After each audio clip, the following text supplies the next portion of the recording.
नमस्ते नमस्कार दोस्तों, जैसा कि आज है आपका 7 मार्च और 7 मार्च को आपका एसएससी सीजीएल टायर 2 का दोस्तों आपका पेपर 1 का एग्जाम आपका समाप्त हो गया है, जिसमें आपका 25 जीके जीएस के प्रश्न पूछे गए थे। तो 25 जीके जीएस के प्रश्न से अधिकतम रेल प्रश्न मिल गए, तो उन सभी प्रश्नों को देखेंगे विद एक्स्ट्रा फैक्ट के साथ कि जिनका सीजीएल का एग्जाम है उनको कुछ हद तक मदद मिल सके। ठीक है, चलिए वीडियो को शुरू करते हैं बिना किसी देरी के।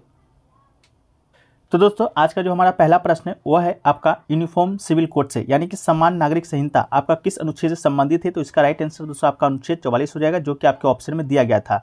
इसके अलावा समान नागरिक संहिता पूरे देश के लिए एक समान कानून के साथ ही सभी धार्मिक समुदाय के लिए विवाह, तलाक, विरासत, गोद लेने आदि कानून में एक रूपता प्रदान करने का प्रावधान करती है। संविधान का जो अनुच्छेद 44 है वर्णित है कि राज्य भारत के पूरे क्षेत्र में नागरिकों के लिए एक समान नागरिक संहिता सुनिश्चित करने का प्रयास करेगा। ठीक है, तो इसका राइट आंसर दोस्तों आपका अनुच्छेद 44 था, जो कि बिल्कुल आपका राइट था। ठीक है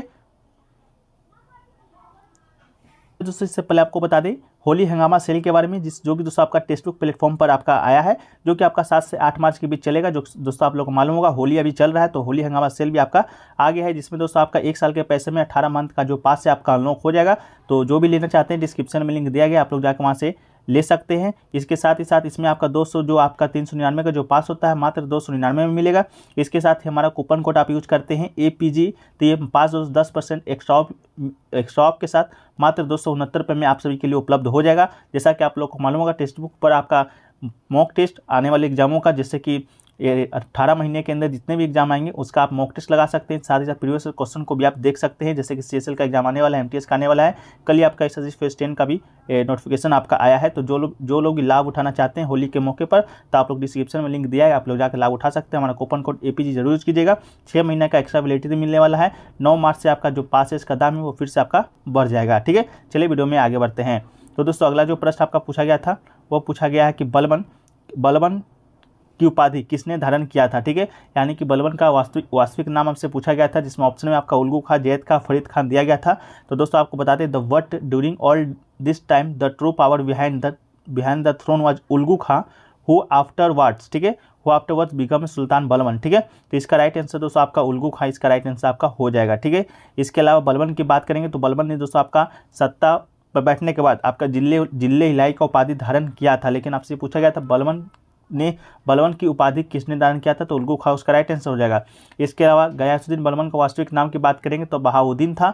ये आपका 1249 से 1286 तक आपका दिल्ली की गद्दी पर बैठा था। दिल्ली सल्तनत में गुलाम वंश का एक शासक था।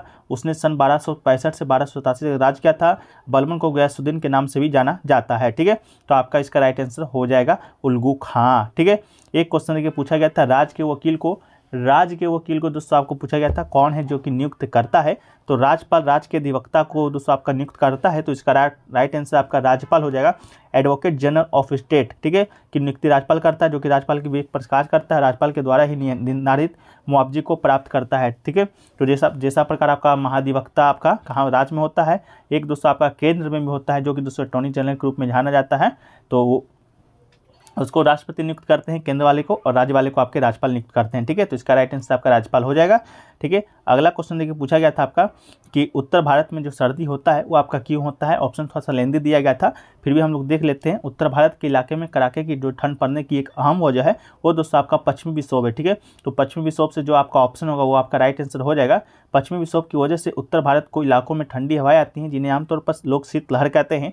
पश्चिमी विक्षोभ में नमी की वजह से कई बार सर्दियों के मौसम में बारिश और ओले गिरने की घटनाएं भी आपका होता है। ठीक है, तो पश्चिमी विक्षोभ से जो आपका ऑप्शन मैच खा रहा होगा वो आपका राइट आंसर हो जाएगा। ठीक है, चलिए अगला जो क्वेश्चन है कि पूछा गया था दोस्तों आपको मैच करने के लिए दिया गया था कार्बोहाइड्रेट, प्रोटीन, वसा इस प्रकार करके।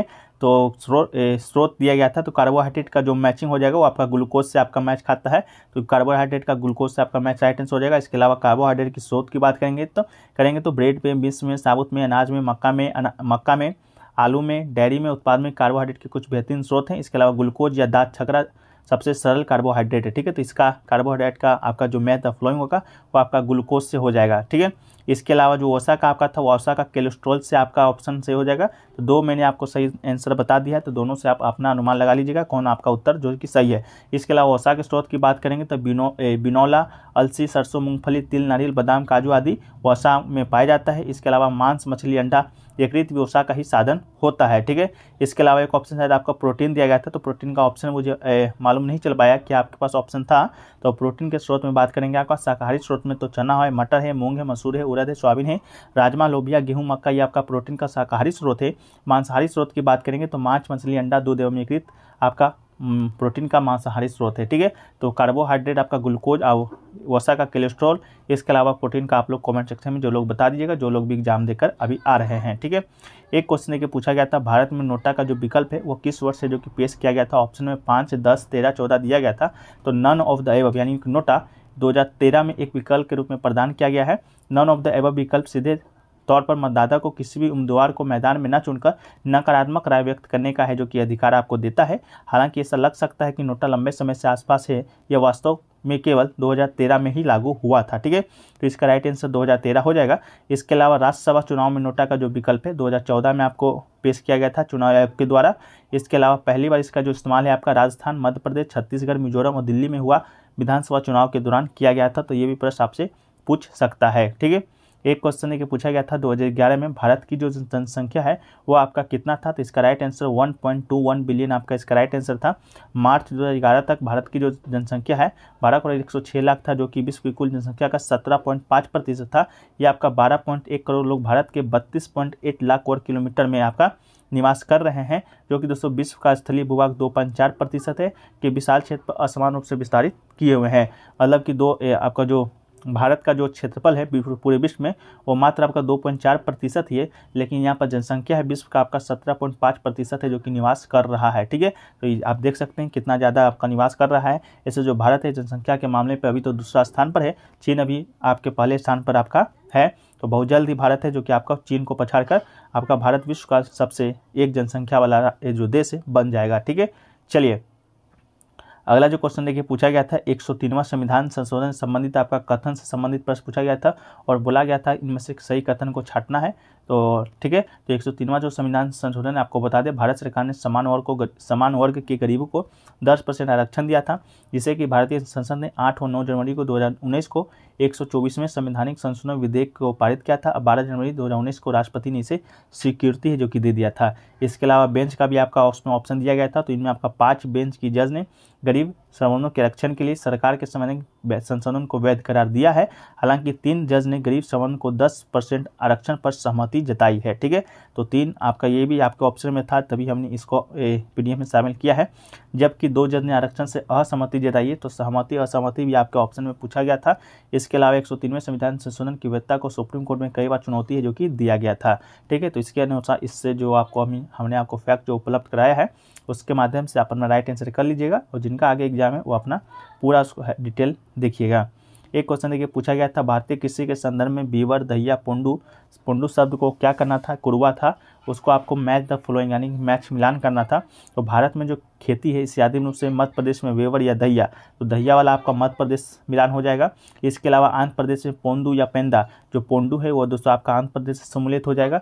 इसके अलावा उड़ीसा में पम्मा दवी या कॉमन होता है या सीधा कहा जाता है। इसके अलावा पश्चिमी घाटों में दक्षिण पूर्वी राजस्थान में वेलरे या वाल्टरे कहा जाता है। हिमालयन बेल्ट में खील और झारखंड में कुरवा भी आपके ऑप्शन में था, जो कि दोस्तों आपका झारखंड में होता है। पूर्वोत्तर क्षेत्र में आपका झूमिंग। ठीक है, तो इनमें से आपका 4 ऑप्शन था, तो आप लोग आराम से देखकर वीडियो पॉज करके आप लोग इसको मिला लीजिएगा। बाकी इसका पीडीएफ आपको टेलीग्राम पे मिल जाएगा, लिंक डिस्क्रिप्शन में दिया गया है।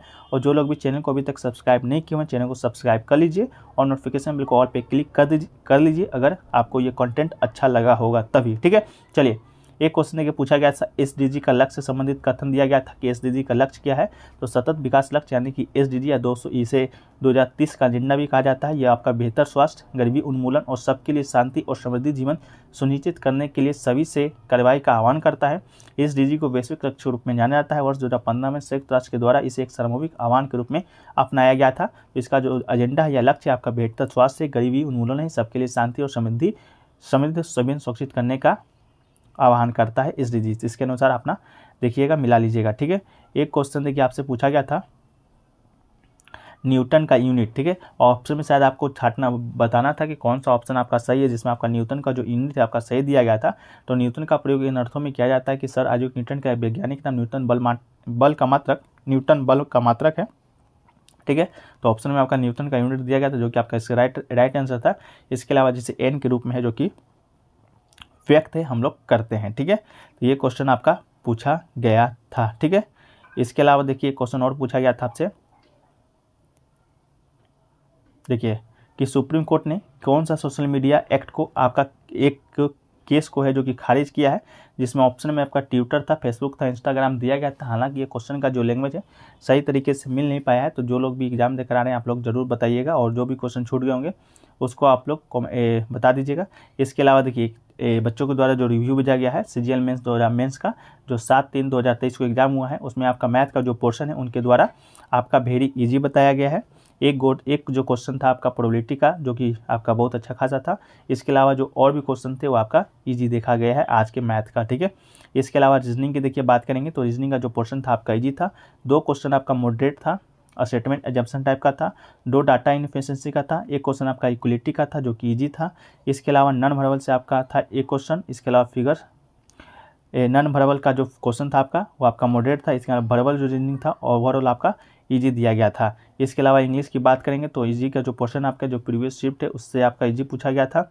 इसके अलावा 4 क्वेश्चन आपका PQRS का था, जो कि आपका कंफ्यूजिंग था। 2 आपका नॉर्मल था। आरसी से नो कन्फ्यूजिंग, क्लोज से नो कन्फ्यूजिंग। इसके अलावा ग्रामर है भूकंप से आपका इजी क्वेश्चन आया था, जो कि PYQ यानी कि प्रीवियस क्वेश्चन से संबंधित ही क्वेश्चन पूछा गया था। इसके अलावा जीके की बात करेंगे तो जीके का क्वेश्चन आपका 10 जो क्वेश्चन था आपका डुएबल था। 3 से 4 क्वेश्चन आपका स्टेटमेंट टाइप का था, मैचिंग था, जो कि हमने आपको बताया है। एक भी क्वेश्चन डांस से नहीं पूछा गया था, म्यूजिक से नहीं, फेस्टिवल से नहीं पूछा गया था, अपॉर्टमेंट से भी नहीं था, इंडेक्स से भी नहीं था, एक आपका बुक एंड ऑथर से भी नहीं था। सेंसर से एक क्वेश्चन था, जो कि मैंने आपको बता दिया पॉपुलेशन का। एक 200 आपका स्कीम का था। एक आपका दिल्ली सल्तनत का था, जो कि बलवन वाला था। एक आपका न्यूट्रिशन वाला था, जो कि हमने आपको बता दिया। एक आपका अमेंडमेंट था, जो कि 103वां अमेंडमेंट था। इसके अलावा एक डिस्कवरी इन केमिस्ट्री था। ये क्वेश्चन आपका अभी मिल नहीं पाया है। डिस्कवरी केमिस्ट्री का ये क्वेश्चन शायद आपका मिल गया था, ये क्वेश्चन भी, तो इस क्वेश्चन को भी एक बार हम लोग देख लेते हैं। ये क्वेश्चन भी आपका मिला था, शायद आपका छूट गया था। तो ये क्वेश्चन देखिए आपका क्या था, बता देते हैं, 1 मिनट का। अल्फा से रिलेटेड कोई क्वेश्चन था, अल्फा से, जिसका राइट आंसर आपका सॉर्डी था, ठीक है। तो क्वेश्चन तो लैंग्वेज मिल नहीं पाया है, आंसर आपका स्टूडेंट जो कि भेज दिए थे अल्फा से रिलेटेड क्वेश्चन था केमिस्ट्री से, जो कि इसका आंसर आपका सॉर्डी था। तो आप लोग कमेंट सेक्शन में बता दीजिएगा इसका आंसर। देखिए करंट अफेयर्स का था, जो कि आपका नॉट नोटिसेबल था। इसके अलावा कंप्यूटर से देखेंगे तो आपका नेटवर्किंग का था, नेटवर्किंग से क्वेश्चन था, मालवेयर से था, 2-3 आपका शॉर्टकट की था, एक MS वर्ड से था, 10 क्वेश्चन ओवरऑल आपका डुएबल था, ठीक है। तो कंप्यूटर का जो आपका क्वेश्चन एनालिसिस इस वीडियो के बाद तुरंत आपको अपलोड किया जाएगा, तो आप लोग चैनल को सब्सक्राइब किए रहिएगा। इसके अलावा देखिए ओवरऑल पेपर की बात करेंगे तो आपका ईजी था, ठीक है। इसके अलावा आज का जो शिफ्ट था आपका प्रीवियस शिफ्ट से थोड़ा सा ईजी देखने को मिला है, इस स्टूडेंट के द्वारा बताया गया है, ठीक है। तो चलिए वीडियो को यहीं पर समाप्त करते हैं। वीडियो अच्छा लगा वीडियो को लाइक कर दीजिएगा, चैनल पर नए होंगे चैनल को सब्सक्राइब कर दीजिएगा। इसके अलावा होली का लाभ उठाना चाहते हैं, होली हंगामा सेल का, तो आप लोग डिस्क्रिप्शन में लिंक दिया रहेगा, तो वहाँ से जाकर आप लोग डाउनलोड कर दीजिएगा टेक्स्ट बुक को। हमारा कूपन कोड AP जरूर यूज कीजिएगा। 18 महीने का पास है, जो कि आपको अनलॉक हो जाएगा, ठीक है। चलिए, जय हिंद, जय भारत।